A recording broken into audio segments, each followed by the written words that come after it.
Beleza. Senhoras e senhores, estamos já gravando e Gabi saiu para para fazer o merchan de uma cerveja.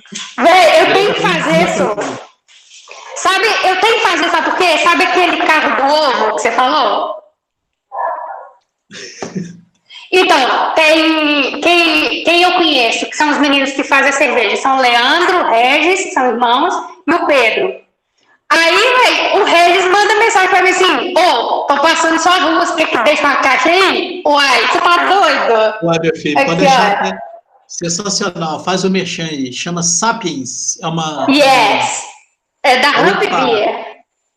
Tem essa pegada aí de pintura rupestre e tal, tintim. Que legal. Você vai gostar. Então fica aí a dica pra galera, cerveja. Vamos dar moral, galera, para quem está produzindo localmente. Muito, e sempre. Essas grandes corporações aí já estão com a vida ganha. Não que eles sejam piores ou melhores do que a gente, mas é isso. Vamos dar... Tá na hora, né? Tá na hora da gente dar moral para quem está do nosso lado, né? Passou da hora. Não é? Gabi, eu separei uma música aqui que é um exercício que eu estou fazendo com as pessoas para ver se faz algum sentido. Então. Peraí, que eu tava comendo alface, deixa eu ver se não. Vê se o dente tá beleza. Eita. Elegância acima de tudo. Boa. Vamos lá. Olha. Tá bom. Depois você corta. Ó. Concentração. Quero lhe contar como eu vivi e tudo o que aconteceu. Nós somos como os nossos pais ainda, Gabi? Cara, eu tava pensando nisso tomando banho.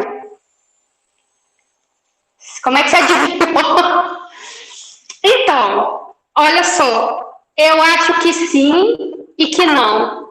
Mas o que eu tava pensando mesmo era que a gente, às vezes, usa uma régua nossa do presente para julgar os nossos pais no passado, Fraga. Repita. Então, tipo, eu não faria isso. Eu não faria isso que meu pai fez. Eu não faria isso que minha mãe fez. Eu faria muito melhor. Ou então, com tanto recurso, por que eles não fizeram tal coisa? Entendeu? E é difícil hoje a gente pensar assim. A terapia ajudou bastante para isso, inclusive. Hoje é dia de psicólogo. Obrigada, gente. Vocês são foda. Nossa Senhora. Gabi, eu não sei se é o seu microfone. Você tem fone com microfone para ver se o seu áudio melhora? Você já está falando no fone? Tem. Tô, mas deve ser esse aqui que é ruim. Eu vou pegar o fone de verdade. Aguardamos. Pode ficar tranquilo. Fone de verdade. Esse fone de 10 mil reais aí não é de verdade, não? Tá me escutando? Olha, melhorou consideravelmente bem. Agora... Não, velho, que vergonha. Eu saí para buscar cerveja, eu saí para arrumar fone. Nenhum entrevistado seu fez isso, os caras mó profissional. Olhou o dente na câmera, é isso Nossa, aí. Não, pode cortar isso, vamos começar de novo. Boa noite, meu nome é Gabriela. Gabriela ou Gabi? Ai, cara, eu acho que já vi, né, por ser comum, mas eu gosto de Gabriele em alguns momentos. Quando é assim, igual a gente está conversando, eu gosto de Gabi, mas Gabriele, quando alguém chama no microfone, por exemplo, é doido. Eu acho que quando me chama de Júlio César, é banco me cobrando, mano, tenho certeza. Falou Júlio César, também. Falou Júlio César e é DDD 11, é banco me cobrando, isso é fato. Aqui em casa, como tem mais de um filho, né? Minha mãe tem 4 filhos, então quando ela chama o nome completo e acerta de primeira qual, é porque pegou. Porque geralmente ela fala, ô, Má, Gabriele, porque minha irmã chama Marielle. Então, ô, Má, Gabriele. Você é a mais nova, a mais velha? Você é qual? A mais velha, a primeira. 4 mulheres? Não, 2 meninas e 2 meninos. Assim, eu, o Rafael, o Samuel e a Marielle, que é a mais nova. Entendi. 4 pessoas aí, é um time. São 4 Gabi, e mamãe. você é professora ou você é designer? Ai, cara, assim, eu sou professora por... Eu acredito que o que eu faço é ser professor. Tipo, aprender e compartilhar o que eu aprendi e junto com a pessoa criar uma terceira coisa, que é um outro conhecimento. Mas esse lance do designer, de ser designer, caiu para mim de um jeito muito legal, porque foi numa hora que eu estava mais madura, assim, para entender o que eu fazia e reconhecer isso no design, fraga. Então, deixar para... Porque, assim, eu formei em turismo, minha graduação é em turismo. Aí, eu especializei em educação ambiental, que eu trabalhava com meio ambiente. Aí, depois, eu tinha parado o trabalho, tinha ficado doente, aí fui fazer uma especialização para dar aula de inglês. Aí, depois que eu fui fazer o mestrado em design, muito tempo depois. Então, acho que esse tempo todo entre a graduação e o mestrado me deu uma visão de que o que eu fazia, eu achava que era uma coisa, assim, que era trabalhar em projeto, que eu achava que era ser interlocutora de projeto com a comunidade e tal, e depois eu vi que se chamava design. Porque essa questão da organização do projeto, da prática do projeto, quando eu vi, eu falei, uai, mas era isso que a gente fazia e eu não sabia que chamava design. Muito doido. E o que é design? Para mim, hoje, só que considera aí que eu sou fraldinha na teoria, né? Tenho o quê? 2 anos de teoria de design, então ainda estou nova. Quem não é, né? É, verdade, quem não é. Mas então, em termos de leitura, eu li pouco design, vamos dizer assim, fica mais fácil. Mas, para mim, é uma forma de você pensar ou uma situação, ou acho que uma situação, e entender nela o que falta, o que é necessário e o que você pode melhorar. Tipo, então, falta uma determinada coisa que depois eu vou entender que é um produto. Ou então falta eu conversar melhor com tal pessoa, então eu posso pensar para o lado do serviço. Ou então, não, essa estrutura toda aqui está errada, a gente tem que repensar ela toda. Então aí vem o design de processo. Então, às vezes a gente dá nome muito chique para as coisas, porque o nome causa um impacto demais, né? Tipo, eu falar que eu sou designer, eu acho isso mó bacana. Mas, às vezes, falta a gente explicar para a pessoa, por exemplo, eu brinquei um dia na entrevista lá da banca, tipo assim, como é que eu vou explicar para minha avó o que eu faço? Eu vou falar para ela que eu sou designer? Bacana. E aí? Mas você ganha dinheiro com isso? Ela ia perguntar. Aí eu ia falar hoje que não, eu sou estudante. Mas, enfim. Então, assim, eu tento ler, hoje em dia eu tenho feito mais isso, acho que até pelos anos que já estão passando, né? Eu tenho tentado simplificar mais as coisas, sabe? Então, nesse caso, o design para mim é olhar para uma situação e pensar ou o que falta nela ou o que eu posso melhorar ali. Interessante. Para você, o design é algo que vai consertar algo, talvez, ou preencher algo.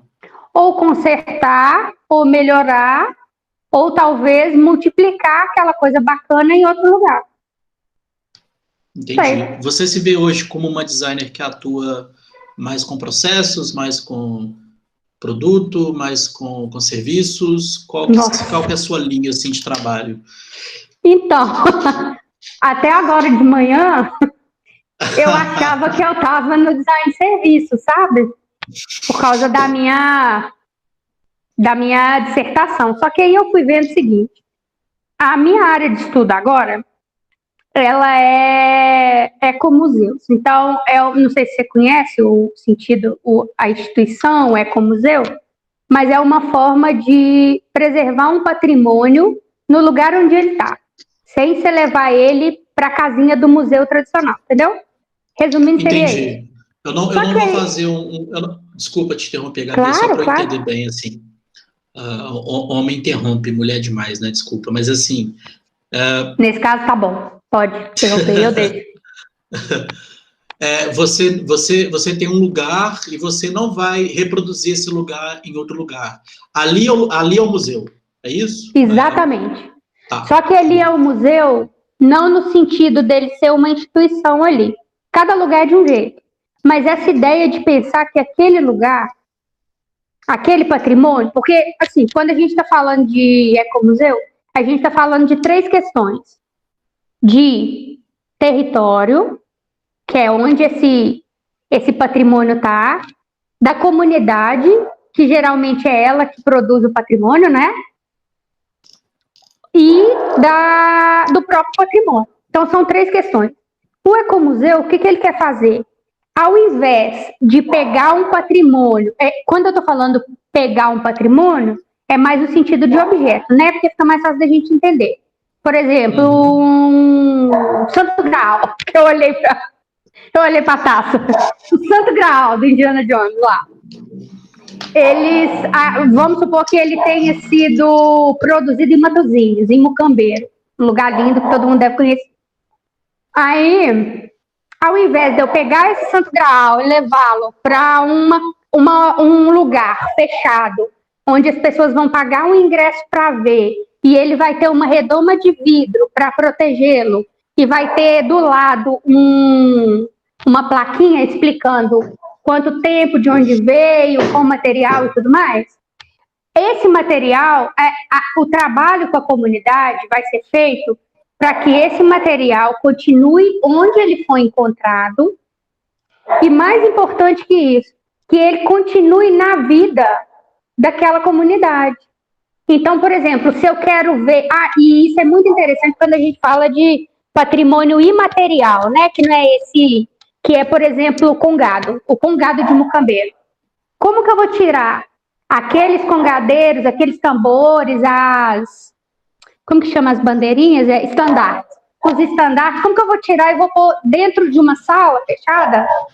Ninguém vai escutar o som do tambor, que é o mais doido do negócio, entendeu? E ninguém vai aprender, os filhos dos congadeiros não vão aprender. Então, o lance do ecomuseu é trabalhar com a comunidade para manter principalmente esses patrimônios aí que dependem das pessoas usarem para continuar, sabe? Tipo, uma história contada. Para essa história continuar existindo, tem que ter alguém para contar, né? Então, é preservar esse alguém para contar, preservar o onde contar e preservar o que contar. Só que não é preservar, guardar. Porque a gente tem essa ideia, tipo, natureza, assim, preserve a natureza, deixa ela lá, não vai. Não é isso não, animal, é saber usar, entendeu? Tipo, eu uso de uma forma que eu não atrapalhe o andamento daquilo e que a coisa vai se mantendo, assim. Aí tá, por que eu falei isso? Porque aí eu tava pensando nisso. Uai, mas peraí, se eu vou trabalhar com território, então eu vou trabalhar com design de território, que é inclusive uma disciplina que a gente tem. Se eu vou trabalhar com patrimônio, eu vou ter que trabalhar, claro, a questão cultural, mas então talvez design de produto entre alguma coisa do design de produto aí. E se eu vou trabalhar com a comunidade, aí ok, tem o design de serviços que tenta melhorar essas relações entre as pessoas, né, também. Eu falei, uai, mas eu tô só no design de serviço, então ainda vou ter que olhar design de produto e design de território. Então, assim, o que eu vi que é mais importante, e talvez seja esse o recado mais legal que eu queira dar para quem está escutando, sim, é que, tipo, eu entendi o que é design. Depois do momento que eu entendi o que é design, eu vi um pouco, eu não precisei fazer uma dissertação, um artigo sobre cada tema. Na verdade, eu precisei da faculdade. Mas aí eu usei o meu, né?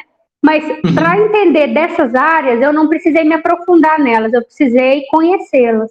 Então, é importante, eu acho isso, essa coisa que o design tem, que o turismo lá atrás também teve, que me ajuda como profissional, que é olhar para todos os lados, sabe? Olhar para todas as conexões, olhar para todas as atividades que podem trabalhar juntas ali. Então, fechar o olho. Então, não, eu vou trabalhar com design de serviço, eu vou trabalhar com design de serviço. Tanto que, no início, a proposta era que eu trabalhasse com design para sustentabilidade e design para inovação social. Para inovação social e sustentabilidade. Eu não conhecia design de serviço naquela época. Então, o design para inovação social, que é um outro caminho de estudo, no início era o que me bastava, porque era o que eu conhecia. Então, quanto mais eu fui conhecendo, eu fui vendo qual teoria se encaixava no meu trabalho. Porque, na verdade, eu tenho acreditado mais, não sei se eu estou errada, mas eu tenho acreditado mais na prática, te mostrando, na prática e depois a teoria, do que na teoria e depois a prática. Não sei se deu para entender. Eu tenho percebido a teoria no que eu estou fazendo. Mais do que na minha vida, eu entendi um negócio e falei, não, agora eu vou fazer assim, então. Então, hoje em dia, a teoria, para mim, ela é mais para lapidar e para reforçar o que eu estou fazendo. Eu não começo pela teoria, não sei se é um processo correto, enfim. Mas eu não faço, por exemplo, eu não faço viaduto, então, tipo, não tem problema eu começar pela teoria. Pela prática, eu faço só projeto e tal. Mas, até por isso, eu procuro, por exemplo, quando eu vou escrever algum projeto, por exemplo, cultural, eu procuro, antes de qualquer coisa, conhecer para quem. E perguntar para essas pessoas o que é a demanda, o que elas sugerem, o que elas já fazem nesse sentido, muito mais do que eu ler na faculdade como eu faço uma coisa e depois chegar lá no campo com o livrinho e falar assim, não, agora a gente vai fazer isso aqui. Entendeu? Entendi. Então a faculdade não é importante? Não, é pra caralho. Mas eu acredito que ela é importante para abrir esses nossos olhos para o que a gente está fazendo, porque eu começo pela prática, esse é o meu caso, Gabriele. Mas eu posso estar fazendo uma coisa muito errada, então, na teoria que eu vou procurar ou a ratificação ou a correção do que eu estou fazendo, né? Entendi. Gabi, nossa, a faculdade é tudo. Eu estou lá, doida querendo ficar lá o resto da vida agora. Eu estou anotando aqui o meu mosaico de caos de ideias que você vai falando, eu vou colocando no meu painel de caos aqui. Por que a personagem Indiana Jones é um homem, Gabi? Porque Indiana Jones é de 80? 80, aquela faixa ali de 80. Quem no Brasil sempre chega um pouco mais tarde, né? Para nós chegou 90, né? Vamos lá, 80, 90. Quem tem de heroína na década de 90? China? Ou China é antes? China é aquela mina lá da selva lá? Eu não sei, eu nunca vi. Eu só sei porque a amiga dela chamava Gabriele, do nome com a grafia igual a minha, então só isso que eu sei. E até um olhão azul a China. Mas assim, eu tô falando isso porque eu não lembro, na minha infância, por exemplo, de ter nenhuma referência de filme e desenho que tinha referência feminina de aventura, não. E tem um lance também do Indiana Jones, eu falei brincando do Santo Graal, mas os arqueólogos da vida real, né, que não são Indiana Jones, eles têm muita meio que birra, assim, muita restrição pelo Indiana Jones. Porque ele criou me conta por quê. Eu não sou arqueóloga, então eu tô vendendo pelo preço que eu comprei. Não, tá bom. Porque, tipo assim, e eu entendo isso, o Indiana Jones, ele cria uma perspectiva que o trabalho do arqueólogo é só achar tesouro. Então, tudo que o arqueólogo faz é valoroso financeiramente falando. A gente sabe que sim, mas mais em termos históricos, de museu e tal, do que negócio de ouro, né? E tem outra coisa também, você já percebeu como que é a relação do Indiana Jones com os povos, especialmente os africanos? Que eles vão comer ele, que eles são selvagens, Sim, animalescos verdade. e tal. Ele tá sempre em perigo, né? Tá Exato, sempre correndo mas o perigo. perigo é Ele sempre procura um humano. revólver. Mas o perigo é humano. Quem que é o perigo? É aborígene, tribo africana, nazista. Então, tipo, porque na época, né, Guerra Fria, então fazia sentido para um nazista. Mas, então, velho, o perigo que ele, as aventuras que ele tinha lá, era para fugir de humanos. Então, tipo, o cara era foda, toda comunidade, sei lá, todo lugar que ele visitava tinha um tesouro, ele pegava o tesouro e o negócio era que ele queria o tesouro daquela tribo. Tipo, véi, é da tribo, deixa o povo sossegado lá. Eu nunca tinha pensado por esse prisma. Ele vai para tirar algo de alguém. E, na verdade, esses povos estão se defendendo, né? Exato. Não é dele, e a cultura deles é sempre exagerada. Então, todos os estereótipos de... Sempre estereótipos, né? De canibais. Eu vou matar por matar.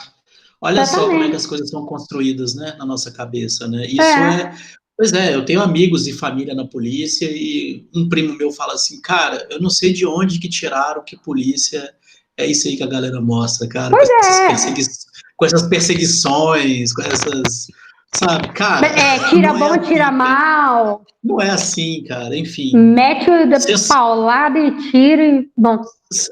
Na verdade, e põe a vida na linha, nós já né? conversamos muito isso, né, Gabi? A relação de polícia e bandido e vice-versa, na verdade, é um sintoma de algo que já deu muito errado, né, mano? Exatamente. Indiana Jones é sintoma de algo que deu errado. Exato. Eu nunca tinha pensado por esse prisma, porque a gente não é construído para ter essa crítica. A gente é construído para entender que o aborígene quer matar o... Exato. Verdade. Mas aí, legal. Olha só, mas aí pensa, quando o Brasil, eu não vou arriscar datas e nem, porque eu também não sou historiadora. Só que eu sou historiadora. Nossa, eu só falo o que eu não sou, que droga! Mas olha só, no início do... Vê se esse raciocínio tem sentido. No início logo depois que o Brasil foi... Como é que fala? Que trem que Dom Pedro fez? Dependência? Dependência, exatamente. Logo depois que ele ficou... depois que ele ficou independente, o que acontecia? A gente começou a ter os portugueses vieram, bababá, aí a gente começou a ter uma... Não era burguesia na época, eu acho, né? Mas você entendeu? Gente rica, sim. A gente começou a ter uma classe rica que era brasileira, não era só os portugueses que vinham para cá, era gente que já nasceu aqui. Então foram o povo já brasileiro mesmo, mas que não era o originário, o indígena, né? Aí, o que eles faziam, os que tinham grana? Mandavam os meninos para estudar na Europa, não é? Então, velho, nunca teve cultura de crítica, só teve cultura de... foi mal, mas eu vou falar isso, depois você corta o seu caso. A gente só tem cultura de receber. A gente não tem a cultura de produzir. Mas eu estou generalizando, porque se você for ver um Milton Santos da vida aí, você vai entender que o Brasil produz conhecimento pra caralho, né? Um Caetano Veloso, enfim. Mas a herança da gente, eu vejo assim, da gente receber. Então, eu acho que isso vai mudar muito, sabe como? Não. Eu não vou dar o crédito como se fosse a maravilha dos mundos, não, mas é um exemplo. Netflix. É porque eu não sei como que chama que a Netflix faz.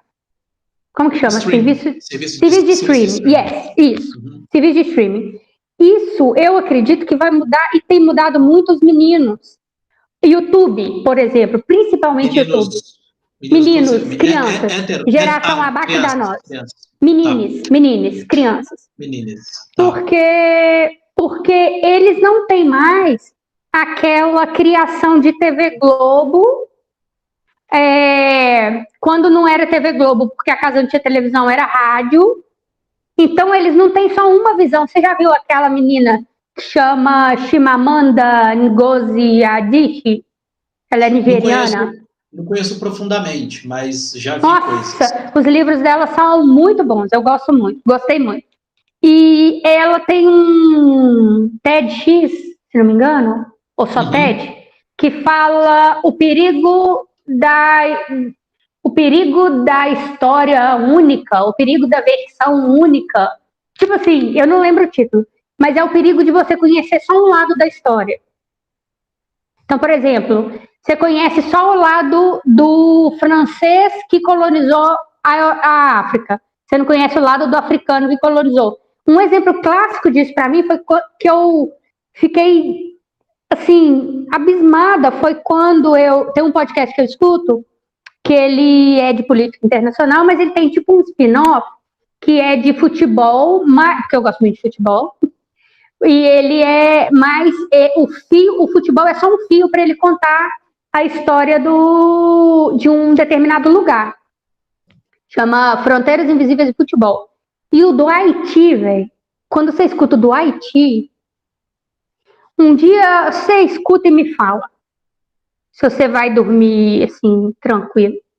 E aí, assim, isso vai mudar. Eu vejo que está mudando as crianças, porque o Pedro, por exemplo, ele tem falado gíria que ele nunca escutou na vida real, tipo, na vida real, que ele nunca escutou ao vivo, assim, tipo, tio, não sei o que é tio. Eu, não, velho, que doido, ele tá usando uma gíria que eu acho que é paulista, né? É bem paulista. E ele não tem esse contato no dia a dia, então eles estão vendo outras, ele vê muito coisa de vídeo de periferia, ele gosta muito de funk e tal. Então, são outras realidades, cara. A gente não via isso. A gente via Sessão da Tarde, a gente via Lagoa Azul, tipo, 10 vezes. Chaves, velho. Chaves é de 79. Eu amava Chaves, até perceber. Veio, o cara fica batendo no Chaves, no Sua Madruga.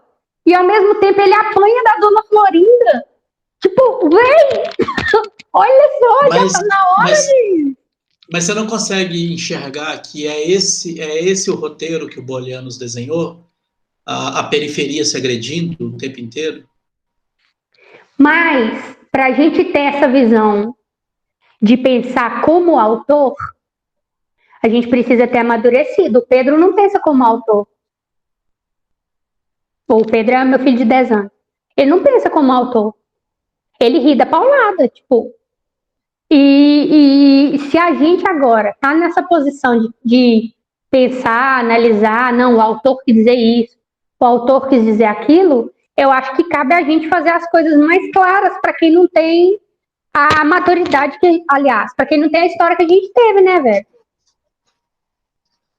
Então você vê com bons olhos um futuro? Você acha que a tecnologia, o design... todos esses aparatos podem entregar mais conhecimento distribuído para o Pedrão, por exemplo, do que comparado à nossa história. Eu já sou um quarentão. E aí faz total sentido mesmo. Quais opções eu tinha, né? Se meus amigos ricos já não tinham tantas, imagina eu sem TV em casa, né? Exato. Eu conheço gente que tinha TV a cabo quando eu tenho 37 anos. Quando eu tinha 10 anos, tinha gente que tinha TV a cabo. Sabe quando que eu fui ter TV a cabo? Com 25, com 30 e poucos. Pedro já era grande, assim. Então, tipo, aí minha mãe... graças a Deus. Tô adorando cabelo branco, Não, você foi... Não fala de cabelo não, Gabi. Não, eu tô amando, eu tô achando o máximo. Vou ficar igual aquela bruxa da família Addams, esqueci. Mas o que eu tava falando, tipo, minha mãe deve hoje pensar isso pra gente. E isso vai ser importante porque eu lembrei de uma outra coisa que eu posso falar. Minha mãe deve olhar para aqui agora que tem telefone fixo, que praticamente não é usado mais, e deve olhar e falar assim, nossa, eu fui conhecer telefone fixo com X anos. E agora meus filhos tiveram telefone com 15, tipo, porque lá em casa foi ter, acho que, na verdade, telefone fixo mesmo foi aqui, mais um exemplo. E aí, tipo, veja bem, a minha mãe foi ter o contato com o telefone fixo, por exemplo, bem depois da infância, né? E aí agora imagina o telefone celular, que é outra parada. Smartphone, que é outra parada. Aí minha mãe vai mandar uma mensagem no WhatsApp, tô dando um exemplo, mas não é o caso, porque a mamãe é bem curiosa, ela pegou rápido e tal. Mas vamos supor que a mamãe fala assim, eu não tô conseguindo fazer, me mostra como é que faz isso aqui. Ah, não, pelo amor de Deus, mãe, como é que você não entende isso? Pelo amor de Deus, olha aqui, tá fácil. Sabe? É isso que eu tô dizendo, que a gente não pode usar a mesma régua?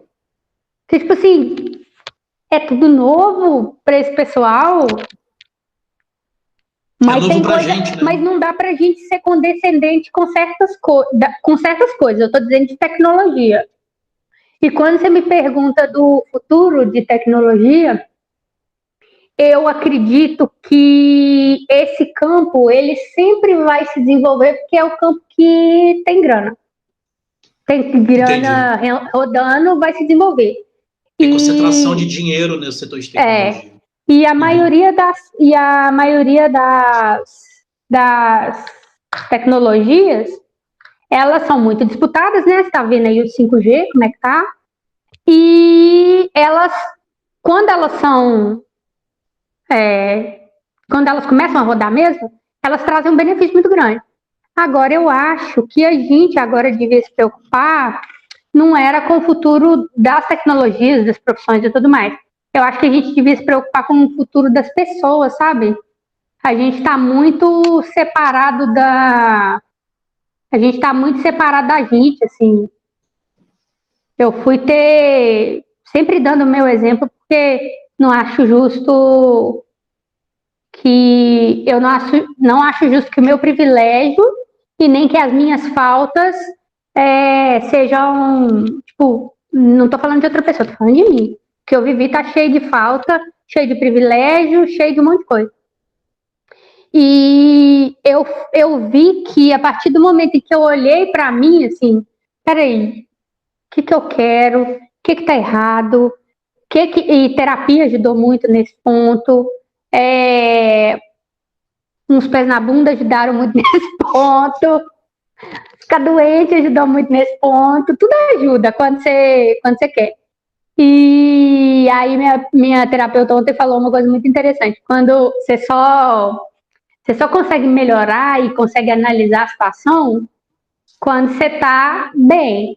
Porque quando você tá no fundo do poço, você só quer respirar.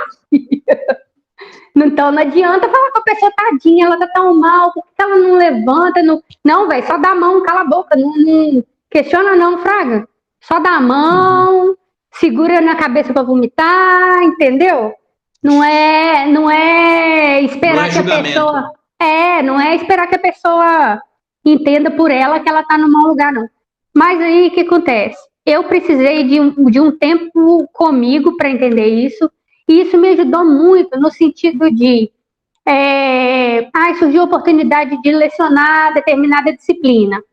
Nossa, eu acho que vai ser massa, não sei o quê. Surgiu a oportunidade de fazer tal coisa. Não cabe.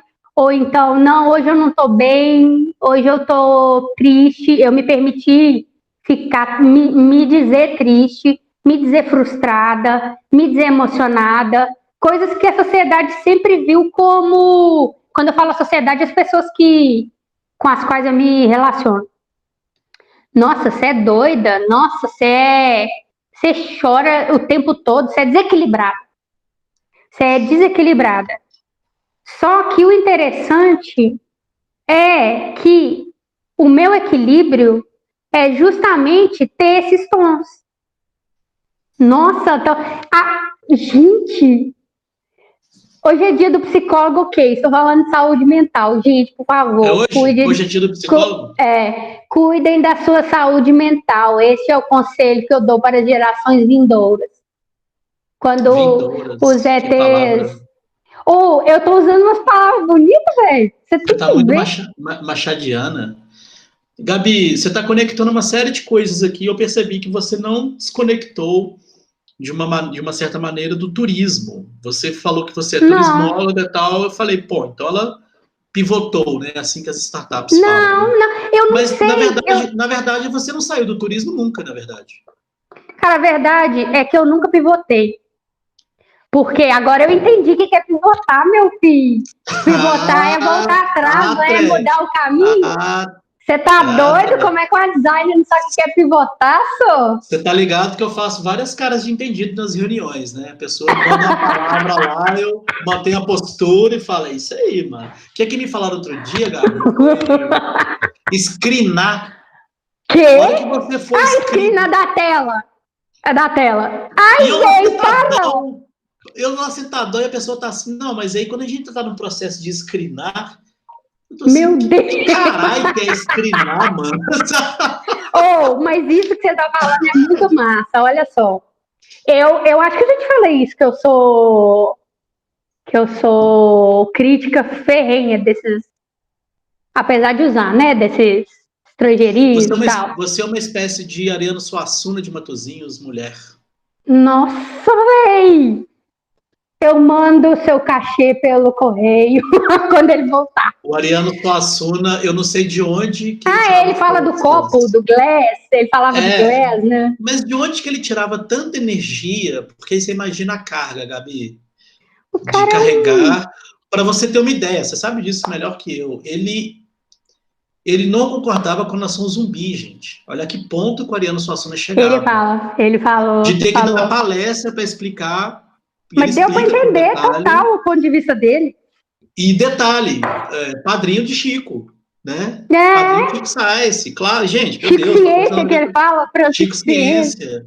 E ele tem que explicar, ele tinha que colocar energia para explicar por que ele não concordava com a proposta do Chico Ciência. E eu te vejo um pouco assim também. É uma luta solitária? Você está sozinha nisso? Ô, Julinho, se eu não tivesse sozinha, eu acho que eu já tinha desistido, assim, desse caminho. Eu aprendi com muita gente fora de série. Não mesmo. E quanto mais gente, melhor, assim. Tem tido uns movimentos muito bacanas. Eu só me lembrei depois eu falo disso, que você falou do Ariano Suassuna. Veja bem, a palavra deletar. Né? Deletar. Já virou nossa palavra. Desculpa, eu apertei sem querer, já estou abaixando. Vamos lá. Não é problema, você está falando de deletar. A palavra deletar. Okay. A gente usa tradicionalmente, mas a gente sabe que a gente tem o apagar que serve muito bem, né? Exatamente. E aí eu acho que você vai entender a minha crítica muito maior do que só no uso da língua. O que adianta mais eu criticar o uso do deletar, fazer artigos, publicar na Science, na Nature, falando sobre os prejuízos e os danos do uso da palavra deletar, ou eu fomentar o uso da palavra apagar, ou eu disseminar o uso da palavra apagar. Eu acho que a gente está muito na divulgação negativa, não sei se é assim que eu posso falar, mas, tipo, a gente está muito apontando, olha, eu estou vendo esse erro. Muito mais do que falar assim, peraí, isso aqui está certo, vamos continuar fazendo? Vamos mostrar para todo mundo que isso aqui está certo? Então, fica parecendo aquele papo meio zen, né? Ai, vamos ver o lado bom da vida. Uma vez me chamaram de Poliana. Eu nunca li esse livro, mas a pessoa deu um resumo, que é a menina que acha que tá tudo bem, o mundo caindo e ela lá, feliz. Mas não é isso, cara, porque quem me conhece sabe que eu tenho meus questionamentos, minhas tristezas, fraga. Eu sei que tem muita coisa errada e cada dia mais. Essa pandemia serviu só para a gente ver esse tanto de coisa e todo dia um não acredita diferente, né? Mas então, por que a gente não... Eu acho que o meu trabalho, ou pelo menos o que eu tento que ele seja, é justamente isso. É pegar essas coisas que dão certo, que fazem efeito, que são positivas, as palavras que a gente gosta muito, sustentáveis e tal, e multiplicar e não deixar morrer, mais do que ficar apontando que fulano faz errado, que o governo isso, que não sei o quê. Eles têm as responsabilidades deles e há o momento de se fazer as cobranças. Mas eu acho que a gente tem que ter os olhos abertos para identificar os caminhos certos de cobranças. Ficou doida essa frase, hein? Essa ficou foda. Repete, por favor. Eu sou igual a Bujana. Sei lá, velho. Eu falei negócio de esporte. Você sabe que eu treino com a Bujana, né? Mas o Bujana fazia não, ele fazia coisas que não eu tô longe de fazer. Ele vira pro cara e fala assim: você é meio burro, né? Você tem que fazer entrevista igual o Skylab, velho. Nossa! Aí outro patamar. Ô, Gabi, por que Skylab e Felipe Dilon, veja. Felipe Dilon. Gabi, por que eu vi um documentário do Bill Gates, inclusive muito interessante, chama Por Dentro da Mente de Bill Gates. De verdade, eu sou muito nerd com esse tipo de coisa, eu gosto muito. Eu acompanho o Bill Gates desde que eu entendo de tecnologia, né? Dispensa a apresentação. Uhum. E aí, nesse documentário, ficou muito mais claro o que a mulher, o que a esposa de Bill Gates faz. Por que a gente não escuta os trabalhos da esposa de Bill Gates, que são sensacionais, eu vou arriscar dizer, até mais valiosos do ponto de vista humano do que o Bill Gates entregou para o mundo? Por que a gente não vê ela, Gabi? Talvez não caiba nesse exemplo, mas... Talvez não caiba, mas cabe na minha vida. Quem que arruma a cozinha na casa do Bill Gates? Quem que precisa fazer lista de compra e tem que ver o que está faltando? Quem que... deixa eu ver. Quem que sabe se hoje já é dia de trocar o lençol da cama ou não? Então, assim, eu posso falar por mim. O momento onde eu mais produzi profissionalmente foi o momento em que eu era casada e tinha um companheiro que me ajudava nessas coisas também, que eu não fazia sozinha. Agora que eu não estou fazendo sozinha por patriarcado, por machismo, não, eu estou fazendo sozinha porque eu estou sozinha. E, na verdade, o Pedro até me ajudou bastante, porque moramos nós dois. Mas, nesse momento hoje, é o momento onde eu estou tendo mais dificuldade de produzir. Porque eu estou conversando com você aqui, pensando o seguinte: gente, eu tirei a carne para congelar para amanhã. Então, assim, esse problema é um problema muito gostoso. Eu não quero abrir mão dele. Porque é sinal de que eu estou num lugar, estou controlando... Primeiro, eu estou no controle da minha vida, que é o mais importante. Segundo, eu tenho possibilidade de ter a comida, eu tenho possibilidade de ter a casa, eu tenho possibilidade de ter o silêncio, que hoje é o meu maior benefício. Então, eu estou dando um exemplo que não cabe, que não é hoje para mim negativo. Mas eu conheço mulheres e conheço... E assim, a gente vê, às vezes, o próprio Instagram, a gente acha que o Instagram... A gente acha não. Ele é uma vitrine de vida perfeita, mas a gente consegue ver sutilezas. Então, assim, eu trabalhava com tal coisa e tal, mas aí eu parei de trabalhar para ter meus filhos, e aí, como eu não pude mais voltar para o meu trabalho, Aí eu comecei a fazer tal coisa. Ô, gente, ela não pôde, velho. Entendeu? Não é ela quis. Tipo, agora eu vou cuidar dos meus filhos, 100%. Não, ela não pôde voltar. Por que ela não pôde? O que faltou? Que estrutura que faltou?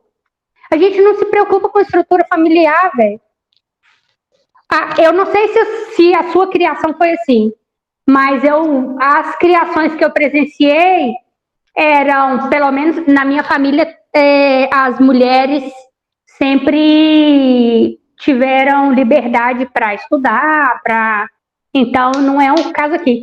Mas eu vejo pessoas que têm talentos maravilhosos e tal, e que elas não estão em casa porque elas escolheram. E sim porque, mas meu marido, eu tenho que deixar, como é que é? Eu tenho que chegar em casa cedo, porque meu marido tem que chegar e achar a janta pronta. Se ele não achar, aí ele não conversa comigo à noite, assim. Tipo, é uma realidade que não é a minha, então é fácil eu julgar. Não sei o que acontece lá. Mas são situações que a gente vê e que, sei lá, a novela replica, e eu espero que agora não tenha novela mais para ficar replicando esses padrões nada a ver Eu espero que o Silvio Santos resolva se aposentar logo para acabar essa era. E beijo, Silvio Santos. Longa vida, Silvio Santos. Mas você falou interessante, uma era. Será o fim de uma era, sem dúvida. Total. Quantos anos o cara tem de... Eu sofri uma correção na sala da minha pós, em que eu questionei a presença... Olha que interessante, né? Eu, hétero, questionando a presença do homossexual na publicidade. Já fiz Só daí já começa um debate maravilhoso, né? Mas beleza. É assim que a gente aprende. Exato. Você aprendeu, né? Pelo amor de Deus. A pessoa foi super elegante, porque eu falei, gente, eu sinto que tem um hiato entre a década de 90 e os anos 2000. Porque eu lembro do Sebastian na C&A. Sim. Saudoso, maravilhoso. Saudoso Sebastian. Entrou para a história. E olha que os dois exemplos que eu usei de um feliz e outro infeliz. Uhum. Eu falei que o Sebastian fez história na carreira dele, bailarino, garoto propaganda, a C&A escalou. Eu acho que ele fala. Não falava não. E também usei o Silvio Santos com o programa de travestis. Uhum. E questionei, e falei, por que naquela época a gente não minimizava isso? E aí a pessoa falou, cara, vamos lá. Sebastian, ok, não vou nem entrar no detalhe. Cara, maravilhoso, bailarino, ele conquistou tudo por ele ser o Sebastian. Né? E o exemplo do Silvio Santos que você colocou, eu acho totalmente infeliz, porque o Silvio Santos sempre colocou como alegoria. Foi isso. Mas aí agora o cara estudou para falar isso, velho. Fala isso pra sua avó, que ficava sentada vendo e falando assim, oh meu Deus do céu, pra que esses homens têm que vestir desse jeito? Não adianta, cara, não adianta a gente usar a régua da gente pra ver o passado. Xuxa usava o biquíni enfiado na bunda, acidental lá. Eu usei isso quando criança? Não. Mas meu pai odiava. Meu pai tinha pavor. Mas tipo, usava, e aí? Ninguém foi no não. Mas você acha que a gente está progressista ou não? Ou você acha que a gente está regredindo nesse sentido? Ô, Julinho, eu acho que a gente está progressista e a gente está tão progressista que por isso a gente ressuscitou alguns fundamentalistas. Eu acho que a gente a coisa está tão evidente, tão forte, que a gente ressuscitou uma força contrária. E agora cabe a gente lutar contra essa força, ou cabe a gente ser maior que essa força e fingir que não está vendo. Você fingir que não está vendo o que está acontecendo é meio difícil, né? Então eu acho que está na hora de arregaçar a manga e começar a afiar os arcos e flechas aí. Eita, vamos lá. Eu estou com várias ideias do meu mosaico aqui que está me dando bastante munição para a próxima conversa, tá? Porque eu faço depois uma próxima, porque uma das brincadeiras desse canal é ver como é que a Gabi, o que a Gabi vai falar no próximo. Legal. Aí eu vou ver se essas peças se encaixam, o mosaico tá pronto, eu vou documentar isso. Se eu já tiver mestre na hora, porque eu devo me formar agora nos próximos meses. Eu acho que setembro, outubro, não sei. Aí eu já vou vir terninho. Você vai tirar uma onda, colocar no LinkedIn, mestre barra não sei o quê, claro! barra não sei o quê. Agora, o LinkedIn é isso, né? Tem gente com mãe tanta de nomenclatura. Tipo assim, não sei o que, mãe de 2. Não, mãe de 2 primeiro, velho. Mas é isso, velho. Vai ser massa. Gabi, eu não vou estender essa próxima pergunta, não, porque eu quero deixar pra gente poder ter essa conexão na próxima, pra gente ver a Gabi do futuro, tá? Teremos, já tô doida pra vê-la. Você também trabalha com ONG, com atuação social, tal. E eu sei que um dos fundamentos que você utiliza nessa ONG é a força local como verdadeiro combustível de transformação social. Eu tenho uma pegada um pouco diferente, eu já até discuti abrir isso com outros amigos, de eu ser mais pragmático. Eu acho que não importa quais forças atuam, desde que transforme. Porém, isso é um pouco perigoso, porque essas forças que vêm podem ser essas gigantes alemãs aí, porque a Alemanha só é o que ela é, porque tem gente, né, limpando o cocô deles, né, é literalmente isso. Então, vamos lá. Mas você não, você acredita que a força local é que transforma. É isso mesmo? Com certeza. A gente não precisa. Vou te dar um exemplo. Não, vou te dar um exemplo. Quando eu participei de um seminário lá em Curitiba sobre design para sustentabilidade.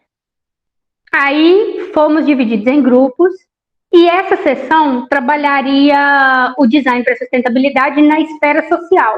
Então teria a esfera econômica e a esfera ambiental, que a gente trabalha com esses 3, né? Agora com a cultural também, mas nesse caso as 3, mas ok. E aí a pessoa deu um desafio, falou, bom, é preciso que vocês criem deu lá o exemplo, né? É preciso que vocês criem uma saída para inserção dos haitianos na comunidade curitibana. Tipo, parece que, eu não lembro direito, mas parece que Curitiba recebeu um grande número de refugiados haitianos e eles meio que estavam fora do processo da cidade, eles não participavam dos equipamentos e tal. Aí eu fiquei no grupo do coordenador do evento, tipo assim, do reitor da faculdade, não sei o quê, coordenador, blá, blá, blá, tinha 4 pessoas. Aí eles estão falando, blá, blá, blá, blá, blá, não, acho que devia fazer um food truck para divulgar a cultura deles. Eu acho que é cultura árabe lá também. Agora eu não lembro direito. Mas enfim, acho que a gente vai fazer um food truck. Não, a gente tinha que fazer uma feira. A gente tinha que fazer um evento e tal. Aí eu fiquei com um pouco de vergonha, mas eu tive que falar, foda-se, né? Passar vergonha e já tô lá mesmo, mas lá. Aí eu falei assim, foda-se, morrer sem... Outra coisa, crianças que estejam me vendo daqui a 200 anos. Se você sentar na primeira fila da palestra, você vai sair nas fotos e pode sair no jornal, mostrar pra sua mãe. E segundo, não fica com pergunta engasgada. Pronto, continuando. Pergunte. Aí eu falei assim, gente, mas eu acho que a gente tem que primeiro colocar aí nessa planilha um encontro com eles para perguntar se eles realmente querem participar dos eventos, né? Aí eles olharam para mim, eu vou fazer. Eles olharam para mim e disseram assim, então, gente, como é que aquele segundo. Então, como eu tava falando, gente, eu acho que isso. Aí eu fiquei com maior vergonha. Aí depois, eu pensando, eu falei, mas eu penso assim. Eles têm que ser os primeiros a dar opinião, eles têm que ser os primeiros a dizer se eles querem entrar num trabalho de engajamento com os equipamentos da cidade ou não. Se eles não quiserem, não tem nada a ver com a nossa cultura, a gente só quer um pedacinho de terra para ficar aqui, não temos interesse em contato e pronto, é isso. Como é que a gente vai saber? Por isso que é o local que transforma. Tem que vir deles. Sabe aquele lance do não é para dar o peixe, tem que ensinar a pescar? Pergunta primeiro se o rio está poluído. Pergunta primeiro se tem mata ciliar. Entendeu? A gente não sabe. Olhar o contexto é a chave do mundo. Eu sei, gente, eu sei como que o mundo vai se resolver. Ai, quem dera. Gabi, vamos cruzar logo a Gabi do futuro e vamos cruzar esse mosaico de ideias aqui sensacionais e ver se não. E vamos ver o que acontece, porque tô nem pro que vai acontecer, é o caos e é isso. Agora eu tô já tá acontecendo. Agora eu tô craque no caos porque eu tô assistindo Dark. Agora eu tô Puta que pariu! Eu vi duas vezes. Tem tudo de caos agora. Eu vi duas vezes, velho. Eu vi duas vezes. Escuta, sem spoiler. Escuta Peter Gabriel. Você escutou a música dele? É a minha música. Qual? My body is a cage. Doido demais, velho. Peter Gabriel. Ó, até arrepio só de lembrar. Gabi, qual é seu elemento raiz? Eu pensei nisso a semana inteira. Eu não chegava a nenhum. Bom, a curiosidade me ajudou muito, mas eu acho que o meu elemento raiz é sensibilidade. Sensibilidade. Porque... É difícil definir uma palavra só, né? A gente é feito de tanta coisa, né? E é o fato de eu envergar e não quebrar que faz com que eu fique forte. Sabe aquele lance do bambu só é forte porque quando venta ele enverga? É isso aí. Eu envergo, não tenho medo, não. Tenho medo de chorar, de pedir desculpa, de errar. Não tem medo, não. Uma hora vai. Boa. Gabi, cumprimos aqui a nossa hora. Olha que sensacional. Uma conversa sensacional, perfeita. Como que olha aqui que bonito que tá ficando. Eu vou passar isso tudo depois. Que lindo. Você tá igual o Lucas lá, o que faz os desenhos. Nossa, você sabe o que eu lembrei? Não, eu tenho um problema quando eu cismo com uma coisa, eu fico doida vendo aquilo. Aí eu comecei a ver Roda Viva, pra ver os caras que eu não gosto, ficar puta e ver os caras foda. Aí, velho, tem o Chico... Não, como é que é? Chico Caruso. Chico Caruso é o... Então o Lucas foi ele que tava fazendo isso aí. E é legal demais Caruso... você ver ele novinho e ele velhinho agora, de cabelo branco e tal. Caruso é sensacional. Pois é, Lucas Caruso, então, agora. Caruso é sensacional. Mas o Lucas... Caruso, se você estiver vendo, né? O Lucas é melhor do que você, tá? Não meça o Caruso com a regra do Lucas. Verdade. Eu não aprendi ainda. Né? Você sabe com quem que eu aprendi isso, velho? Com quem? Com José Serra, quando ele ganhou aquela bolinha de papel, que ele falou assim, vocês estão me medindo com a régua deles. Nunca mais eu parei de usar isso. Namorado meu ficava brigando assim, eu falava, não te trai não, você tá me medindo com a sua régua. Eu vivi para ver um aprendizado de José Serra. Olha como é que a vida é doida. Né? Uai, nem que seja dele tomando uma bolinha de papel no cabelo. Já é um aprendizado. Gabi, vamos lá. Muito obrigado, de verdade, dona mesmo. Beijo, parabéns, obrigado. Tá ficando foda, fala de novo a cerveja aí, por favor, pra galera ver. Vamos apoiar a galera. Hoop Beer. Opa. Sapiens no nome dela. Sapiens. Essa aqui é a Forte, que eu gosto mais da Forte. A APA. E tem aí é demais, né? Deixa eu lembrar. Tem a Summer, que é mais leve. Boa, mas é de uma galera massa que tá na correria. Demais, um que faz teatro, inclusive, da UFMG ou o Regis. Teatro infantil, se não me engano. Que bom. Que bom. Eles estão na correria e o serviço é maravilhoso, assim. Eu já dei muito de presente e é um jabá que vale a pena, sabe? Os meninos são bons de prosa e de trabalho. Gabi, até logo, até a próxima Gabi do Futuro. E aí vamos Doida ver pra vê-la. como E o será a Julinho Gabi do Futuro também. E o Julinho do Futuro. Já tô meio velhinho, mas eu chego lá. Quem não tá, velho? Você tá doido? Beijo, Gabi. Beijo. Tchau, tchau. Boa noite. Boa Tchau, noite. tchau. Tchau.